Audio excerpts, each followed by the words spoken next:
اسلام میں تین جہانوں یعنی ایک جہاں ہم موجود ہیں اور ایک عالم برزخ آخرت، اور عالم برزخ کو قبر کے ساتھ منسلک کرتے ہیں، مگر وہ تو جہاں ہی اور ہے۔ اس کے متعلق ذرا وضاحت فرما دیں۔ جوید احمد غامدی صاحب نے اس کی وضاحت فرمائی ہے، لیکن وہ حدیث پر بحث کرتے ہیں۔ حدیثوں کو تو چھوڑ دیں جی، میں نے تو 10 قرآن سے آیات پیش کی ہیں میرے بھائی، آج سے 10 سال پہلے میری اس پہ ویڈیو ریکارڈ ہو چکی ہے۔ مسئلہ 117A عذاب قبر سے متعلق 10 آیات، اور 117B عذاب قبر سے متعلق 17 صحیح الاسناد احادیث، اکثر بخاری اور مسلم سے ہیں۔ اس میں وہ میں نے دونوں کو الگ اس لیے کیا تھا کہ اگر کسی کو حدیث سے کوئی چیڑ ہے تو وہ پہلے والا لیکچر دیکھ لے، اس میں نے قرآن سے مقدمہ کلیئر کیا ہے۔ مقدمہ یہ ہے کہ قرآن برزخ جو ہے نا ان سین بیریئر کو کہتا ہے، اور قبر برزخ میں داخل ہے۔ اس کی وجہ یہ ہے وَمِن وَرَائِهِمْ بَرْزَخٌ إِلَى يَوْمِ يُبْعَثُونَ، مرنے سے لے کے آخرت کے دن تک برزخ ہے۔ اب یہ کہنا کہ جی آخرت میں عذاب ہوگا چونکہ حساب و کتاب آخرت میں ہے، تو یہ اصول بھی میں نے ان کا قرآن سے توڑ دیا ہے۔ قرآن میں تو عذاب کی 4 قسطیں بیان ہوئی ہیں۔ نمبر 1 دنیا کی زندگی میں، سورہ سجدہ میں، کہ تمہیں دنیا کی زندگی میں عذاب دیں گے تاکہ آخرت کے پوائنٹ آف ویو سے تم اللہ کی طرف پلٹ آؤ۔ نمبر 2 جو سورۃ الانعام میں باقی صورتوں میں آیا کہ جو گناہگار ہیں ان کی موت کے وقت ان کے چہروں اور پیٹھوں کے اوپر ہتھوڑے مارتے ہیں فرشتے۔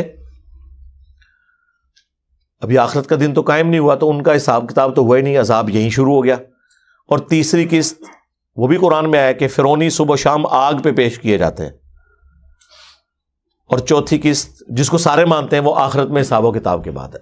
یہ جو تیسری قسط ہے نا کہ فرعونی صبح و شام آگ پر پیش کیے جاتے ہیں، حالانکہ بھی آخرت قائم نہیں ہوئی، اس کو امام بخاری نے صحیح بخاری میں چیپٹر کی ہیڈنگ بنایا ہے۔ عذاب قبر کا جو چیپٹر بند ہے نا اس کے اوپر انہوں نے یہ آیت لکھی ہے کہ یہ آیت ثبوت ہے کہ عذاب قبر برحق ہے۔ قبر اس لیے بولا جاتا ہے کہ عمومی بات ہے، قرآن میں نہیں ہے اماتہ فاقبرہ، انسان مرتا ہے اور اسے قبر ملتی ہے، تو کیا ساروں کو قبر ملتی ہے؟ تو قرآن جھوٹا ہو گیا کیا؟ نعوذ باللہ، نہیں، عموماً قبر ملتی ہے۔ وہ قبر مچھلی کا پیٹ بھی ہو سکتا ہے، شیر کا پیٹ بھی ہو سکتا ہے، سمندر کی گہرائی بھی ہو سکتی ہے، زمین میں راکھ کا بکھرنا بھی ہو سکتا ہے، ایئر کریش میں راکھ کا بکھرنا بھی ہو سکتا ہے، یہ ساری قبریں ہی ہیں، اس لیے اس کو کمبائنڈ آپ برزخ کہتے ہیں۔ ٹھیک ہے، تو اس کو جھگڑا کرنے کی ضرورت نہیں ہے۔ آپ غامدی صاحب کو یا مجھے چھوڑیں، قرآن و سنت کے دلائل کی بات کیا کریں، وہ آپ ویڈیو دیکھ لیں۔ قرآن میں متشابہات اور حروف مقطعات کی قیامت تک کے انسانوں کے لیے دعویٰ کو مشکوک نہیں کر دیتی؟ کیا اس طرح کی آیات سلمان رشدی جیسے فتنوں کا باعث نہیں بنتی؟ آپ کو پتہ ہی نہیں ہے کہ سلمان رشدی کا مسئلہ کیا تھا۔ اس سلمان رشدی کا نام لے کے ہی آپ نے معاملے کو خود ایمبیگوس کر دیا۔ سلمان رشدی کو تو یہ مسئلہ ہی نہیں ہے، نہ متشابہات سے نہ حروف مقطعات سے، اس کا تو مقدمہ ہی کچھ اور ہے، اس کا مقدمہ قرآن پہ تو نہیں ہے، اس کا مقدمہ تو احادیث کے پوائنٹ آف ویو سے وہ چیز ہی کچھ اور ہے۔ سلمان رشدی کی کتاب سٹینک ورسز کے اوپر میں نے پوری ویڈیو ریکارڈ کروا دی ہے، وہ آپ دیکھ لیں۔ پہلے تو آپ سمجھیں اس کا مسئلہ کیا ہے۔ یہ متشابہات اور حروف مقطعات تو چیز ہی کچھ اور ہے، اس کو تو کبھی بھی کسی نے تختہ مشق بنایا ہی نہیں ہے۔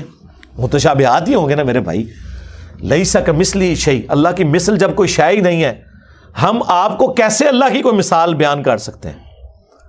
متشابہ آیات کا مطلب کیا ہے پہلے یہ سمجھیں۔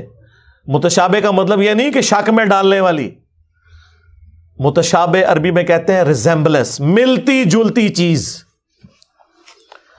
دودھ کا سفید ہونا اور چونے کا سفید ہونا یہ متشابہ ہے، ایک دوسرے سے ملتا ہے، لیکن دودھ اور چیز ہے، چونا اور چیز ہے۔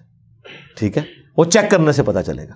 متشابہ کا لفظ سورہ بقرہ میں آیا کہ جنت میں ان کو وہ فروٹ دیے جائیں گے جو متشابہ ہوں گے دنیا کے فروٹوں کے ساتھ، تو جنتی کہیں گے ہمیں تو وہی رزق دیا گیا، تو اللہ تعالیٰ فرما رہا ہے یہ اس کے متشابہ ہوگا رزق، وہ تو جب کھائیں گے تو پتا چلے گا کہ یہ والا آم جو جنت میں ٹیسٹ دے رہا ہے دنیا کے آم سے بہت مختلف ہے۔ اچھا، دیا کیوں جائے گا؟ اس کے پیچھے ریزن یہ ہے کہ دنیا میں آپ دسترخوان پہ بیٹھے ہوئے سب سے پہلے اس چیز کو ہاتھ ڈالتے ہیں جس سے آپ فیملیئر ہوں۔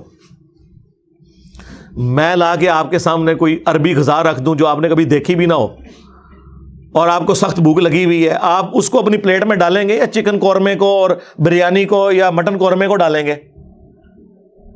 ہاں، کھا پی کے جب فارغ ہو جائیں گے پھر کہوں کہ چلو میں اے بھی ذرا چیک کر لوں، آخر میں اس کو رکھیں گے.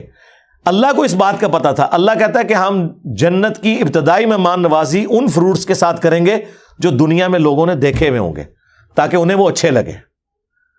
اگر جنت میں انار، کیلا، سیب، آم آپ کے سامنے آئے گا تو آپ کو اچھا لگے گا. اگر عجیب و غریب کوئی فروٹ آ گیا آپ کہیں گے ادھر ہی ہے نا، ایک راستے نہیں چلے، میں پہلے وہ کھاواں جس سے میں فیملیئر ہوں. وہ متشابہ ہوگا لیکن اس کا ذائقہ بالکل مختلف. تو آخرت کا دھندلا تصور دینے کے لیے دنیا میں اللہ نے ریزمبلنس والی چیزیں رکھ دی ہیں. حوروں کا تصور دینے کے لیے بیویاں رکھ دی، حالانکہ زمین آسمان کا فرق ہے. اچھا، آخرت میں اللہ تعالیٰ نے جنت کے فروٹ دنیا میں بھی فروٹ رکھ دیے. پھر اللہ کی جو اپنی صفات ہے، اللہ بھی دیکھتا ہے، ہم بھی دیکھتے ہیں، لیکن ہمارے دیکھنے میں اللہ کے دیکھنے میں فرق ہے. اللہ کا ہاتھ جیسا کہ اس کی شان کے لائق ہے، اور ہمارا ہاتھ ہم یوں بھی نہیں کہہ سکتے کیونکہ قرآن میں آیا لیس کمثلہ شیء، اللہ کی مثل کوئی شے نہیں ہے. اللہ کا عرش پر استوا فرمانا ہم اس کے لیے مثال دے ہی نہیں سکتے، جس طرح میں کرسی پہ بیٹھا ہوں، اللہ کی مثل کوئی شے ہی نہیں ہے. ٹھیک ہے، تو یہ ذہن میں رکھیں، یہ متشابہ ہے. تو یہ متشابہات کے بارے میں سورہ آل عمران کی آیت نمبر 7 ہے کہ قرآن کی آیات دو قسم کی ہیں، ایک محکمات ہیں اور وہ ام الکتاب وہی ہیں. قرآن خود کہہ رہا ہے کہ تم نے انہی آیات کو لے کے چلنا ہے. دوسری متشابہات ہیں جو صرف سمجھانے کے لیے بتایا گیا، اور اس کا مقصد یہ نہیں تھا کہ آپ اس کا مطلب تلاش کرو. قرآن میں اسی آیت میں سورہ آل عمران 7 نمبر میں آیا کہ جو ان آیات کے پیچھے پڑھتے ہیں تاکہ اس میں کوئی ٹیڑھ پن تلاش کرے، ان کے دل جو ہیں وہ ٹیڑھے ہو چکے ہوئے ہیں.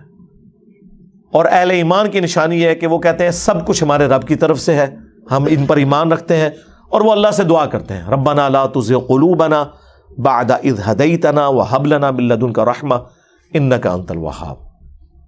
اور بخاری مسلم میں انہی آیات کے بارے میں سورہ آل عمران 7 نمبر آیت کے کانٹیکسٹ میں ایک حدیث ہے کہ تم جسے دیکھو کہ وہ متشابہات کے پیچھے پڑا ہے تو جان لو یہ وہی ہے جس کے بارے میں قرآن میں آیا کہ اس کا دل ٹیڑھا ہو چکا ہے.